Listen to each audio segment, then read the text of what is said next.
Sa isang pagdiriwang ng ika-negatibo 70 kaarawan ng kanyang asawa, siya ay humikbi at nagsabi, "Noong ako'y 20 taong gulang, may isang tao akong nawala. Siya ang aking asawa, ngunit pinabayaan ko siyang lumayo, naging panghihinayang sa loob ng 50 taon." Pagkatapos niyang sabihin ito, kumuha siya mula sa kanyang bulsa ng isang piraso ng papel na naglalaman ng kanilang kasal. Dito, malinaw na nakasulat ang kanyang pangalan at ang pangalan ng ibang babae. Sa puntong ito, may isang tao mula sa ilalim ng entablado na umakyat, nakabuka ang mga braso para sa kanya. Ang dalawang taong may puting buhok ay nagyakapan, nagpalitan ng halik sa harap ng lahat. Ang halik na iyon ay tinawag na halikan ng siglo. Ako'y nagalit at naglakad palapit, ngunit pinigilan ako ng aking anak na lalaki. "Nanay, sinadya kong imbitahan si Tialya para bigyan si tatay ng isang nakakagulat na kasiyahan. Naglaan si tatay ng buong buhay niya para sa kanyang karera. Ang pagtugon sa panghihinayang ng kanyang pag-ibig ay isang gantimpala na nararapat sa kanya."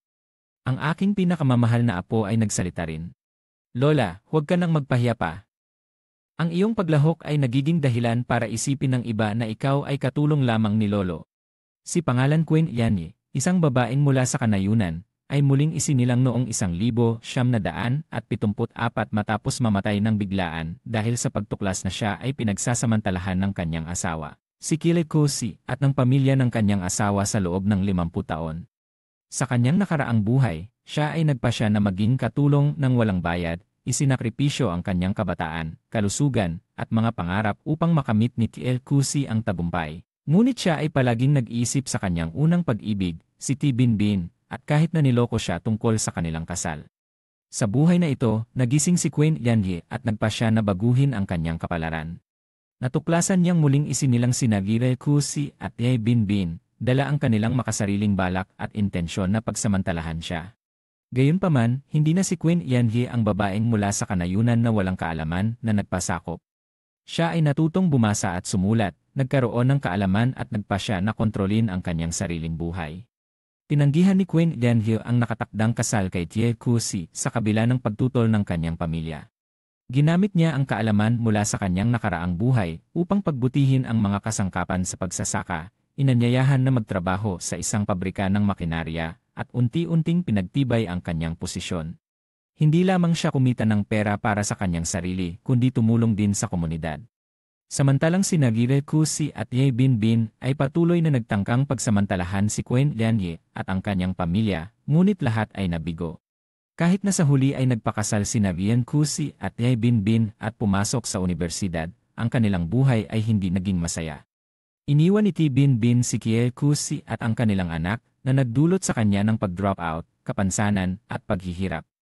Nang nais ni Kile Kosi na bumalik kay Queen Yanyi, humihingi ng tulong mula sa kanya para alagaan siya at ang kanilang anak, si Queen Yanyi ay tahasang tumanggi.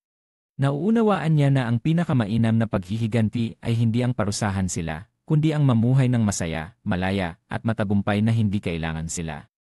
Siya ay nakatakas mula sa mga pagkakabuhol at mga prehuwisyo ng lipunan, at nagtagumpay sa pagbuo ng isang makabuluhan at masayang buhay.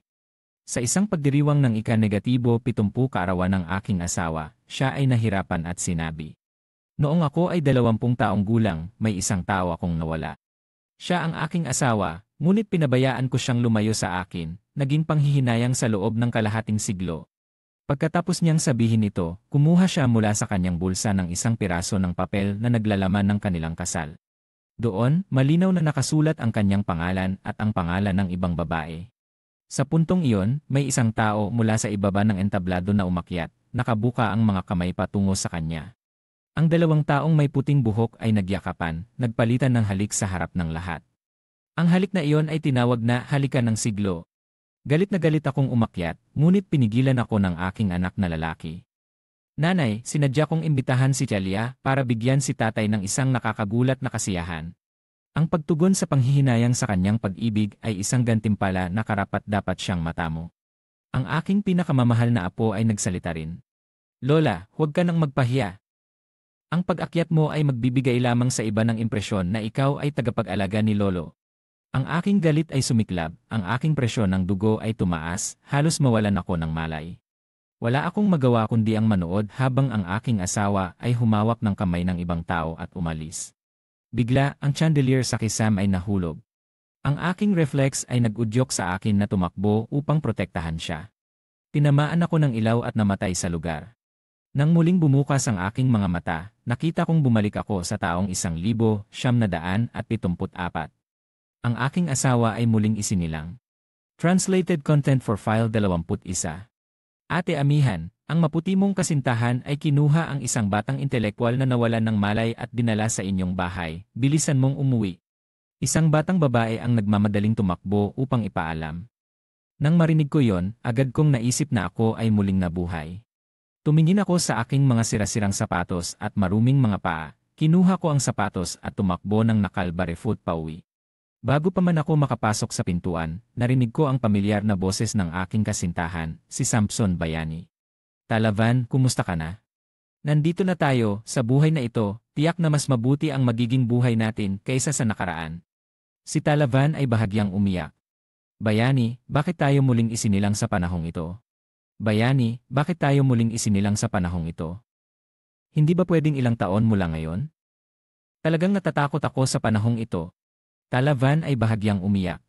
Si Samson Bayani ay nagbigay ng kaaliwan. Huwag kang matakot, Talavan, sa pagkakataong ito, hawakan ko ang iyong kamay, hindi na kita bibitawan. Hindi kita papayagang magdusa. Si Talavan ay nag-atubiling nagtanong. Paano naman si Pura Amihan? Ikakasal ka pa rin ba sa kanya? Si Samson Bayani ay matatag na sumagot. Sa buhay na ito, ang aking asawa ay tanging ikaw lamang. Napatawa ako, akala ko lahat ng tao ay muling isinilang. Tumakbo ako sa loob ng bahay at sinampal ang bawat isa sa kanila. May hiya pa ba kayo? Naglakas loob kayong magyakap sa loob ng bahay ko. Si Samson Bayani at Talavan ay nagulat. Si Samson Bayani ay galit na sumigaw. Pura Amihan, anong kababawan ang sinasabi mo? Sinampal ko siya muli, ang dumi sa aking kamay ay tumalsik sa kanilang mga mukha na nagdulot kay Talavan na sumigaw. Ano to? Ang dumi naman. Tuminala ako, tiningnan sila mula sa itaas, nagbabala na huwag silang maglaro sa loob ng aking bahay. Ang dalawa ay namula sa galit. Bumalik ako sa paanan ng bundok upang ipagpatuloy ang pagbuo ng mga ladrilyo mula sa lupa. Bawat ladrilyo ay pinagsama-sama, naghahanda upang magtayo ng bahay para sa kasal. Ang ama ni Samson Bayani ay nagligtas sa buhay ng aking mga magulang. Matapos mangyari ang masamang pangyayari sa pamilya ni Tiel, ginamit nila ang kanilang huling koneksyon upang ayusin ang paglipat ni Samson Bayani sa kanayunan sa aming nayon. Upang maprotektahan siya, ang kanyang ama ay nakiusap sa aking pamilya na makipag-ugnayan.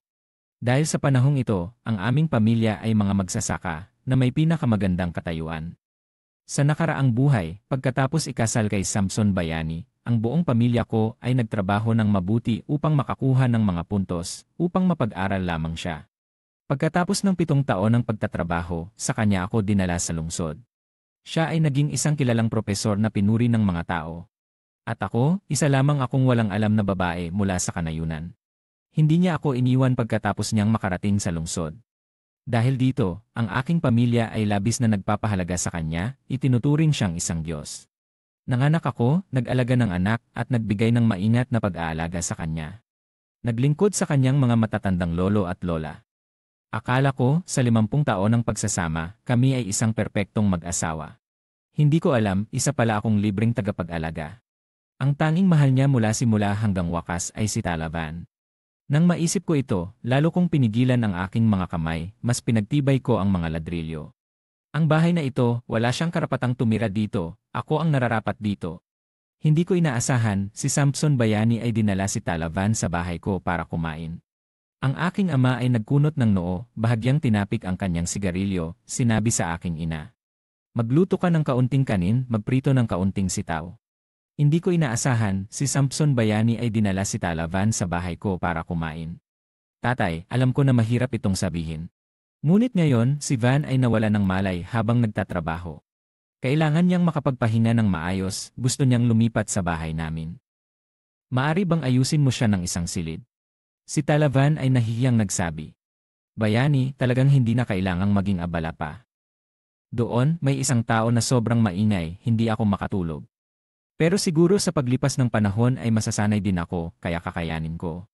Si Samson Bayani ay nagkunot ng noo. Ang pag-ubo ay isang ugali, hindi ito mababago. Pura Amihan, ikaw na ang bahala sa bagay na ito. Muli niya akong inutusan, tulad ng sa nakaraang buhay.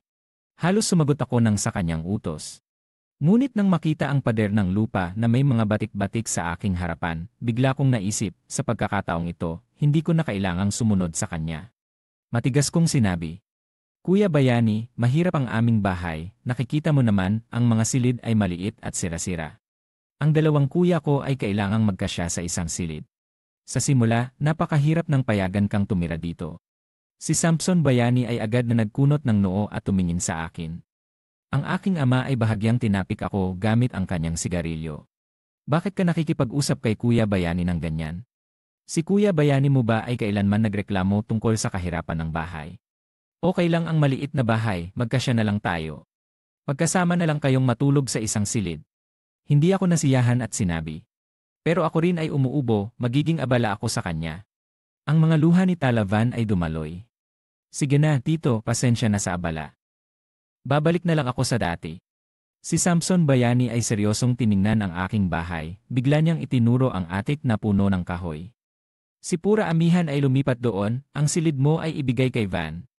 Napanganga ako, kahit ang aking ama ay nagulat na tumingin sa kanya. Ngunit agad na tumango ang aking ama. Sige, mamaya ay lilinisin namin ng iyong ina ang atik. Pura Amihan, lumipat ka na doon. Galit akong tumayo. Tatay, pinapagawa mo akong matulog sa piggery. Ang aking ama ay humitit ng sigarilyo, kalmado niyang sinagot.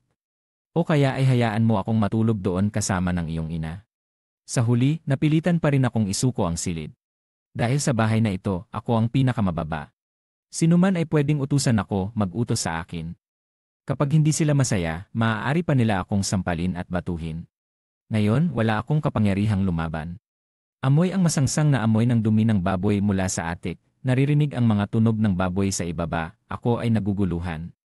Guluhan. Si Samson Bayani pagkatapos ng muling pagsilang ay dala pa rin ang kayabangan mula sa nakaraang buhay. Sanay na siyang mag-utos sa akin at sa aking pamilya. Kahit na ayaw akong pakasalan, nais pa rin niyang umasa sa aking pamilya para sa magandang buhay. Sa nakaraang buhay, kahit papaano, may hiya pa siyang itinago ang paggamit ng mga bagay mula sa aking pamilya upang alagaan si Talavan. Sa buhay na ito, walang pakundangan niyang dinala siya sa loob ng bahay. Ngayon ay taong 1974, may 2 pang taon bago maibalik ang pagsusulit sa kolehiyo. Sa loob ng 2 taong ito, hindi lamang ako dapat mag-alaga kay Samson Bayani, kundi pati na rin ang kanyang kasintahan. Hindi ako papayag.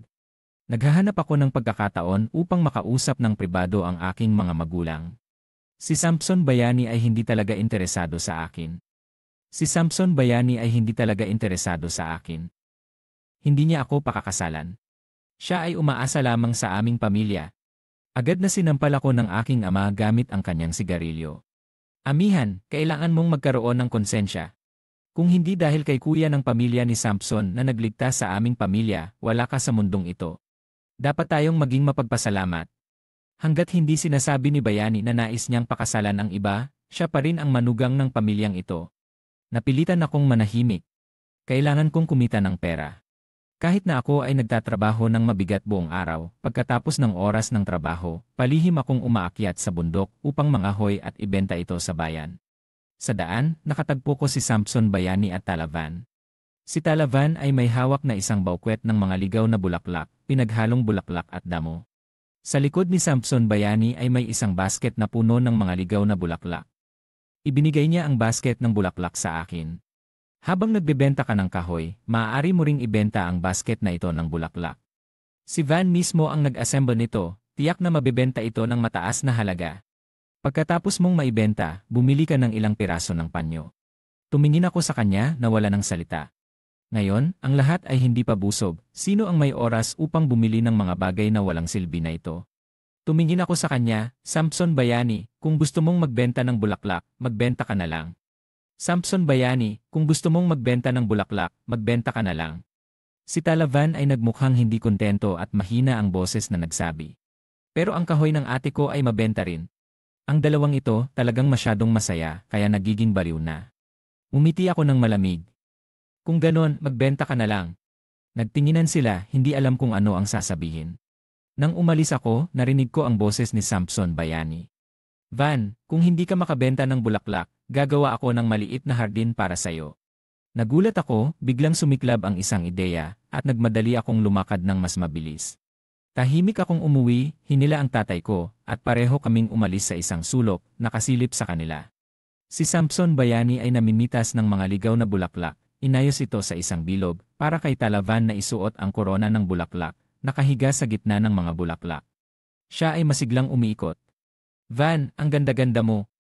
Huwag kang gumalaw, kailangan kong umuwi at kumuha ng papel at lapis agad-agad, upang iguhit ang magandang sandaling ito mo. Masaya siyang tumakbo pa uwi, na hindi man lang napansin na may dalawang tao na nagtatago sa mga damo sa tabi. Lumiko ako at tinanong ang tatay. Tatay, malinaw na mahal ni Tam Iko si Talavana. Gusto mo bang pakasalan ko siya, para ba sa utang na loob o para magalit? Akala ko magbabago ang desisyon ng tatay sa pagtingin sa eksenang ito. Hindi ko inasahan, mas lalo pang tumibay ang desisyon ng tatay na ipakasal ako kay Tam Iko si. Nang gabing iyon, kumuha siya ng 15 yuan at 5 piraso ng tela, ibinigay kay Tam Ikusi. Ikos, hindi na kayo bata. Bukas, magsisimula akong magpatayo ng bagong bahay para sa inyo. Pumunta kayo sa bayan para magparehistro ng kasal. Samahan mo na rin ang 2 set ng damit para sa araw ng kasal. Samahan mo na rin ang 2 set ng damit para sa araw ng kasal. Nakaawang ang bibig ko na gustong magsalita, pero sa huli ay nanahimik na lang. Dahil wala akong karapatan na magsalita sa bahay na ito. Ang mas ikinagulat ko ay hindi rin tumutol si Tam Ikosi. Tinanggap niya ang pera at mga tiket, tumango bilang pagsang-ayon. Kinabukasan, pumunta kami ni Tam Ikosi sa nayon para humingi ng sulat ng rekomendasyon, naghahanda na umakyat sa bayan. Bago umalis, sinabi ni Tam Ikosi. Kidanie, may dala ka pang panggatong na hindi mo pa nabenta, di ba? Isama mo na rin. Sa araw ng pagpaparehistro ng kasal, sinabi ng nanay ko na magbihis ako ng bagong damit. Talagang napakamaasikaso. Talagang nakita ko si Talavana na naghihintay. Wala akong sinabi, tahimik na naglakad sa unahan. Pagdating sa bayan, lumingon si Tam Ikusi sa akin. Kidane, ibigay mo sa akin ang sulat ng rekomendasyon, ako na ang bahala sa mga papeles. Samantala, magbenta ka na ng panggatong. Tumingin ako sa kanya at kay Talavana ng masinsinan, pagkatapos ay ibinigay ko ang sulat ng rekomendasyon sa kanya. Nagbuhat ako mula sa bundok ng isang kargamento ng panggatong na tumitimbang ng 70 kilo. Naglakad ng 7 kilometro papuntang bayan, ang 2 balikat ko ay nagdugo. Para lang makakuha ng 5 ho. Hawak ko ang 5 ho na yon, naglibot sa tindahan ng mga gamit pero walang nabili. Sa huli, dumaan ako sa basurahan. Sa gitna ng amoy ng basura, naghanap ako ng matagal bago ko natagpuan ang kailangan ko. Nang dumating ako sa takdang lugar, agad na umalis si Tam Ikusi sa akin, bakit amoy ka ng ganito? Bakit amoy ka ng ganito? Wala akong pakialam, lumapit ako sa kanal sa tabi para maghugas ng mukha. Sa oras na yon, masayang-masaya si Talavana na may suot na puting sombrero na tumakbo papunta. Kuska, tinan mo ito. Maganda ba ang sombrero na ito? Kailangan kong makipag-agawan para makuha ito. Kinuha niya ang isang puting kamiseta, isinukat ito, at mumiti. Katatapos lang ng bagong batch ng mga produkto, nagmadali akong makuha ang huli. Tumingin si Tam Ikusi sa kanya na puno ng pagmamahal. Maganda, talagang maganda. Ang pera at mga tiket na ibinigay ng tatay ko, lahat ay ginamit niya para bumili ng mga gamit para kay Talavana. Tahimik akong nanood pagkatapos ay malamig na nagtanong. Nasaan ang kasal na rehistro? Gusto kong makita. Sa nakaraang buhay, nagparehistro din ako ng kasal kay Tam Ikosi. Pero dahil hindi ako marunong bumasa, siya ang laging may hawak ng mga dokumento. Sa loob ng 30 taon, hindi ko ito kailanman nakita. Hanggang sa namatay ako, saka ko lang nalaman na hindi ako ang pangalan sa dokumentong iyon. Ang mukha ni Tam Ikusi ay tila hindi komportable. Alam mo bang hindi ka marunong bumasa, wala kang maiintindihan? Itinaas ko ang aking ulo. Iyan ang kasal na rehistro ko. Hindi ba ako may karapatang makita ito kahit isang beses? Nagalit si Tam Ikusi, kinuha ang dokumento mula sa kanyang bulsa, at itinapon ito sa akin. Tignan mo. Tignan mo, ano ang mababasa ng isang taong hindi marunong bumasa tulad mo?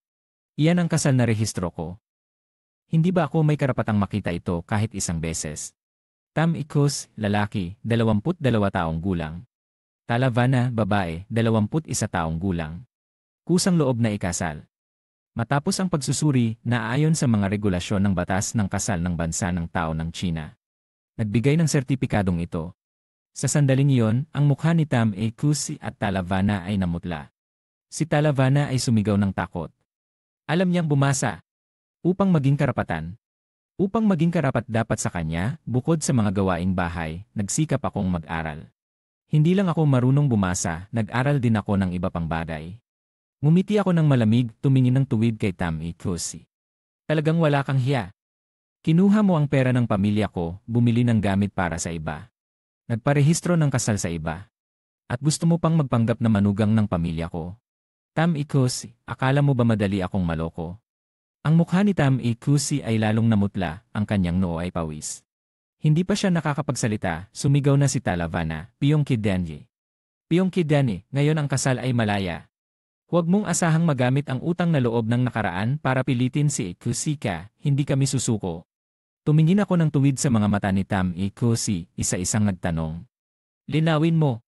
Sino ang umaabuso sa utang na loob? Ang pamilya Piyong ko o ang pamilya Tamo? Kung hindi mo pinahahalagahan ang pamilya ko, bakit ka pa nandyan? Bakit mo pa ginagastos ang pera ng pamilya ko? Si Tam Ikusi ay kumagat ng kanyang mga ngipin, sa wakas ay sinabi. Kidane, paano mo nalaman na marunong kang bumasa? Ngumiti ako ng malamig, dahan-dahang sinabi. Kidane, paano mo nalaman na marunong kang bumasa? Dahil ako, tulad ng dalawa, ay muling isinilang. Nang marinig iyon ni Tam Ikusi, huminga siya ng maluwag pagkatapos ay nagalit. Kidanye, kung muling isinilang ka, hindi mo na kailangang magsalita ng marami. Sa nakaraang buhay, binigyan kita ng isang tunay na kasal na tumagal ng 50 taon, dapat ay masaya ka na. Sa buhay na ito, gusto ko lang na makasama si Vanna. Pagkatapos niyang sabihin iyon, hinawakan niya ang kamay ni Talavana, ang dalawa ay nagtinginan ng puno ng pagnanasa. Sumakit ang puso ko, ang sama ng loob at hindi pagkakaunawaan ng nakaraan ay sumabog sa aking dibdib. Niloko ko ang sarili ko, nagpa siya na maging katulong niya sa loob ng 50 taon, sa huli ay kapalit ng kanyang kabaitan. Talagang nakakadiri kayo. Tam Ikusi, akala mo ba talagang gusto kong pakasalan ka, at maging alila mo sa buong buhay ko? Talagang nakakadiri kayo. Bakit hindi mo sinabi na niloko mo ako sa loob ng 50 taon, kahit ang kasal na rehistro ay wala akong pangalan? Kung hindi dahil sa pamilya Piyong ko na naglaan ng oras at pagsisikap para sa iyong pag-aaral, akala mo ba makakapagtapos ka ng kolehiyo? Si Talavana ay sumigaw ng galit, tama na. Si Talavana ay sumigaw ng galit, tama na. Tama na. Piyong Kidanye, kung muling isinilang ka, dapat alam mo na sa hinaharap, si Ikusi ay magiging isang tanyag na propesor, nagtuturo ng maraming henerasyon ng mga estudyante. Paano mo maaring isipin ang iyong sarili lamang, at hindi ang mga kontribusyon niya sa hinaharap? Ngumiti ako ng malamig, puno ng kapaitan, dahil ako ay isang babaeng magsasaka, dahil ako ay maliit, kaya Dahil ako ay isang babaeng magsasaka, dahil ako ay maliit, kaya maaari kayong tamasahin ang mga bunga ng aking pawis at sabay na durugin ang aking dangal. Dahil wala akong malaking tagumpay, kaya dapat akong maging suporta para sa inyo sa buong buhay at hamakin ng dalawa. Si Tam Ikusi ay huminga ng malalim, nakakunot ang noo. Sige, Kidanye, kung sa tingin mo ay hindi ka na makatiis, simula ngayon, maghihiwalay na tayo. Sasabihin ko sa tatay mo, wala na tayong kinalaman sa isa't isa. Umiti ako ng malakas, tiyak na sumagot. Sige, Tam Ikusi, sana ay magawa mo ang iyong sinasabi. Basta't magsalita si Tam Ikusi, tiyak na hindi tututol ang tatay ko. Minsan talagang nagdududa ako, kung hihingin niya ang buhay ko, tiyak na susang-ayon ang tatay ko nang walang pag-aalinlangan. Ang daan pa uwi ay biglang naging magaan. Ayaw kong maglakbay kasama nila, kaya lumiko ako sa ibang daan. Pero pagdating ko sa bahay, nandoon pa rin si Tam Ikusi at Talavana. Masayang-masaya ang mga magulang ko na nakatingin sa kasal na rehistro, may luha sa kanilang mga mata. Ayos lang, sa wakas ay hindi binigo ang mga tagubilin ni Tam Ikusi. Agad kong naintindihan ang nangyayari. Nang akmang magsasalita ako, hinila ako ni Tam Ikusi palabas ng bahay.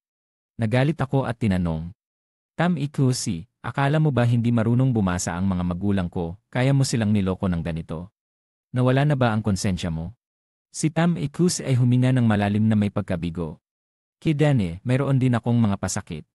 Inalagaan ako ni Tio Piyong sa loob ng maraming taon, sa harap niya, talagang hindi ko masabi na ikinasal ako sa iba. Bukod dito, minsan ay nailigtas ng tatay mo ang pamilya ko. Akala ko, basta't manatili ako sa bahay mo ng 2 taon pa, tiyak na makabawi ako sa'yo. Umiti ako ng malamig. Makabawi? Paano mo balak makabawi? Alam ng buong nayon na ikinasal ako sa iyo. Kapag natapos mo ang kolehiyo at bumalik sa lungsod para magtrabaho, magiging isang inabandonang babae ako. Paano mo ipapaliwanag sa mga magulang ko ang mga tao sa nayon? Paano mo ipapaliwanag sa mga magulang ko ang mga tao sa nayon? Paano ko dapat mabuhay?